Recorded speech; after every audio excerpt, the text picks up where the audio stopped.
英語聞き流しリスニング、英語テキストと MP3 ダウンロード、その他の物語はホームページからお聞きいただけます。88thpp.com 88thpp.com Chapter 22 The Country of the Quadlings. The four travelers passed through the rest of the forest in safety, and when they came out from its gloom saw before them a steep hill, covered from top to bottom with great pieces of rock. "That will be a hard climb," said the Scarecrow, "but we must get over the hill, nevertheless." So he led the way and the others followed. They had nearly reached the first rock when they heard a rough voice cry out, "Keep back." "Who are you?" asked the Scarecrow.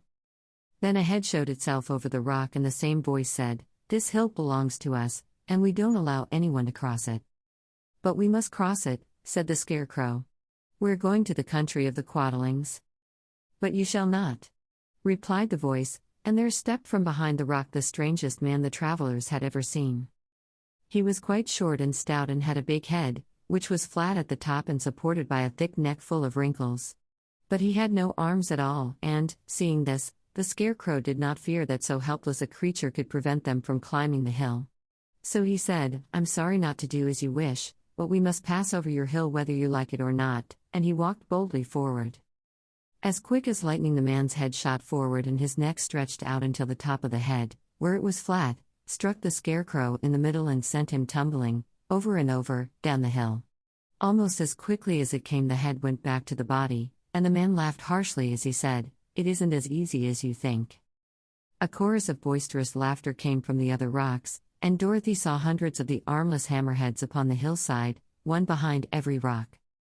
The lion became quite angry at the laughter caused by the Scarecrow's mishap, and giving a loud roar that echoed like thunder, he dashed up the hill.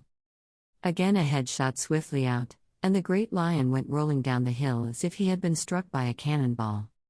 Dorothy ran down and helped the Scarecrow to his feet, and the lion came up to her, feeling rather bruised and sore, and said, "It is useless to fight people with shooting heads, no one can withstand them." "What can we do, then?" she asked. "Call the winged monkeys," suggested the Tin Woodman. "You have still the right to command them once more." "Very well," she answered, and putting on the golden cap she uttered the magic words. The monkeys were as prompt as ever, and in a few moments the entire band stood before her. "What are your commands?"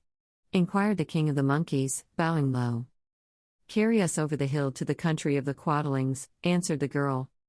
"It shall be done," said the king, and at once the winged monkeys caught the four travelers and Toto up in their arms and flew away with them. As they passed over the hill the hammerheads yelled with vexation, and shot their heads high in the air, but they could not reach the winged monkeys, which carried Dorothy and her comrades safely over the hill and set them down in the beautiful country of the Quadlings.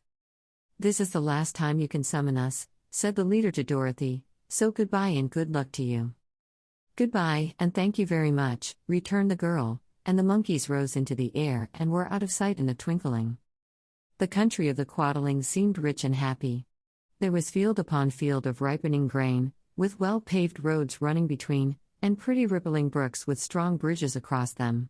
The fences and houses and bridges were all painted bright red, just as they had been painted yellow in the country of the Winkies and blue in the country of the Munchkins. The Quadlings themselves, who were short and fat and looked chubby and good-natured, were dressed all in red, which showed bright against the green grass and the yellowing grain. The monkeys had set them down near a farmhouse, and the four travelers walked up to it and knocked at the door. It was opened by the farmer's wife, and when Dorothy asked for something to eat the woman gave them all a good dinner, with 3 kinds of cake and 4 kinds of cookies, and a bowl of milk for Toto. "How far is it to the castle of Glinda?" asked the child. "It is not a great way," answered the farmer's wife. "Take the road to the south and you will soon reach it." Thanking the good woman, they started afresh and walked by the fields and across the pretty bridges until they saw before them a very beautiful castle.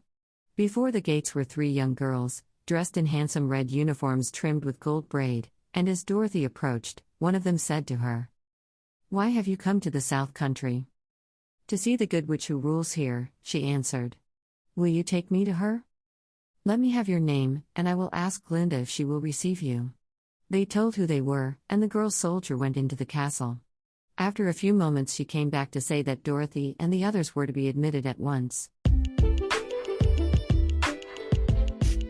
英語聞き流しリスニング、英語テキストと MP3 ダウンロード、その他の物語はホームページからお聞きいただけます。88thpp.com 88thpp.com